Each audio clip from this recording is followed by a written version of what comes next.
So, in my roommate, Robert, was a Jehovah Witness hybrid fanatic that came from a physically abusive family.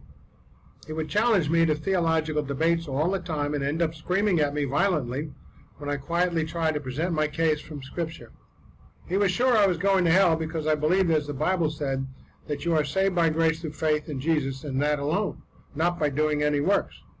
No matter how many times I presented Bible passages to Robert that supported my points, he'd end up in irrational fits of anger and condemn me to hell with a string of profanity that would embarrass the sailor. Then several hours later, he'd come up and apologize for his behavior. I wondered if he applied his own theology to himself. Nevertheless, we bonded rapidly when I took him to one of my swimming workouts at the Walter Fuller Pool. He was so impressed with the number of laps I swam and the speed that I swam it, that I became an instant hero. Sad he had no heroes in his life, only abuse, mental and physical.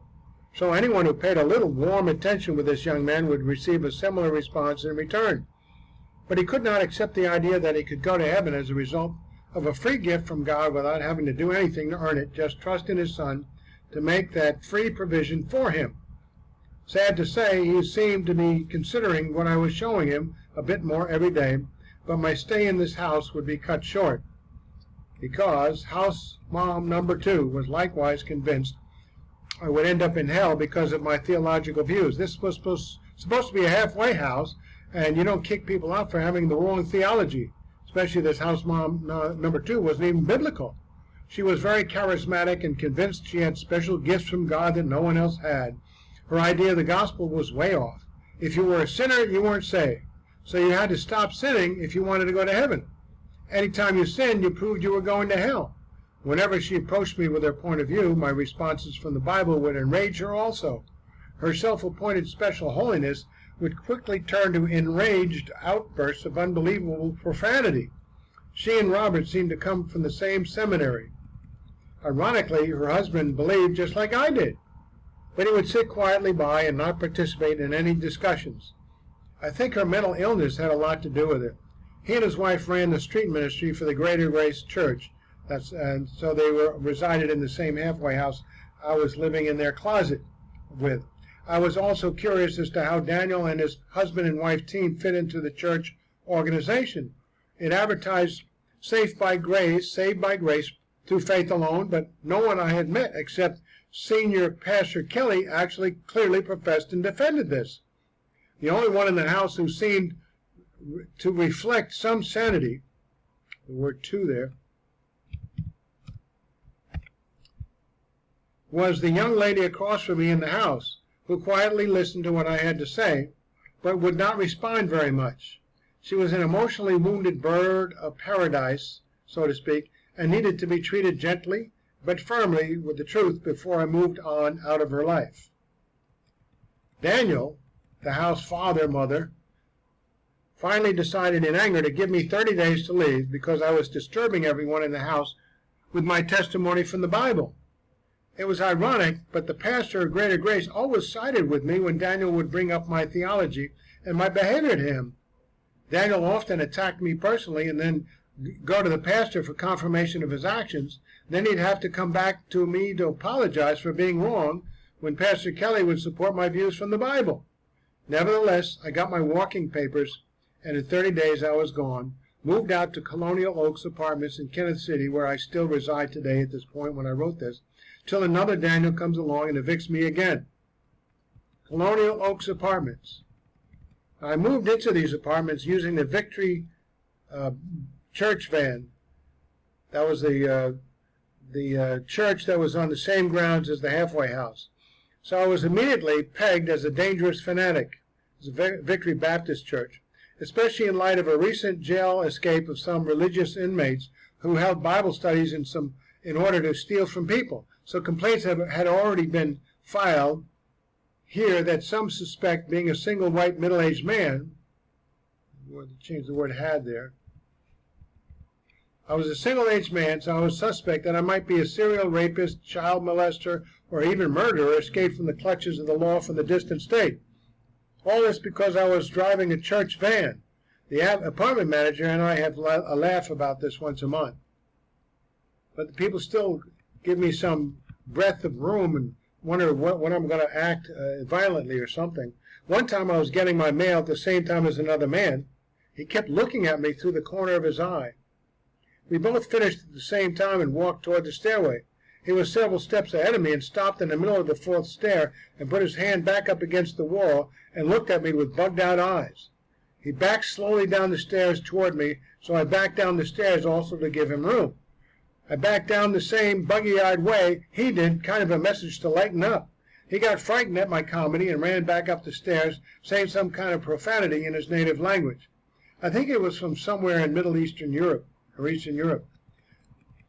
Every time I take a dip in the apartment pool, there is usually a hush around the deck when I arrive. Sometimes people even leave the pool. So my days are always numbered wherever I go, except in heaven. There I'll stay forever. I attended Greater Grace several times and found the services out of control, emotionally bent, not dependent upon what the Bible said. Pastor Kelly's sermons are informative, but not consistently verse by verse. So even a trained theologian would find them hard to follow week by week. There were all kinds of pastors running around there, and they all had confided in me that I would have to start Bible training all over again in their school, just to attend. They admonished me not to speak of doctrinal matters until I was declared a pastor at Greater Grace. So I wasn't allowed to talk about anything in the Bible. I wasn't a pastor. I didn't say I was. I noticed that none of the pastors had a handle on the basic doctrines of the faith, except for Senior Pastor Kelly, who supported me the whole way. Their theology ran every gamut and wind of doctrine outside of the Bible. Furthermore, Daniel volunteered that Pastor Stevens, another pastor, his mentor and founder of the Mother Church in Baltimore, declared that he had miraculously delivered a lengthy sermon in an unknown foreign language during a trip to Scandinavia. And Pastor Stevens evidently used this event to authenticate himself and his ministry as a godly one. Thereupon Daniel had also experienced frequent sessions of speaking in tongues. Daniel kept bringing this up in order to emphasize how God was working in his life all the time. He admitted that the Bible taught otherwise, but overrided that information with his personal experiences. I asked him how he felt his personal experiences could supersede what God had said in the Bible. He said he couldn't argue with it, what had happened to him, so he wasn't going to deny the validity of his speaking in tongues. He said he had to ignore what the Bible said in the light of what happened to him and Pastor Stevens. It's just a nut house. I said, I am not denying that you and Pastor Stevens had some experiences, but it's your interpretation of what happened which is the issue. There are several explanations that line up with the Bible that you have not considered.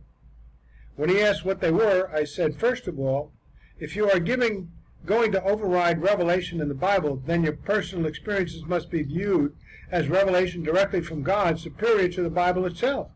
So there can be no error or inconsistency in this. I said that because Pastor Stevens was Daniel's mentor, perhaps Daniel was influenced to have a similar experience. I also suggested that perhaps Daniel, like so many others I knew, wanted to have an experience directly with God like tongues, and that he was reading this into his experience as a legitimate tongues expression.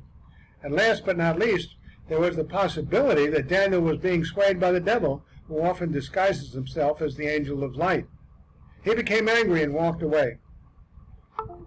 Later on, I did some further research into the Greater Grace Church in Baltimore and concluded that it was not the church for me to attend. So I began going next door to Victory Baptist Church. My last few weeks in the halfway house were miserable. The days got cold in the winter months. There was no heat in the room except for a dangerous space heater that I had to plug into the dining room with an extension cord that ran under my door. One night my pillow fell off the bed and near the heater. I smelled burning foam and caught it just in time before it burst into flames. The mold in the room caused me to have chronic congestion. So the last few nights I moved everywhere with my blanket and pillow to find a place to sleep. Time to move on and out, you think? I had been attending the next door Victory Baptist Church after my few experiences at Greater Grace.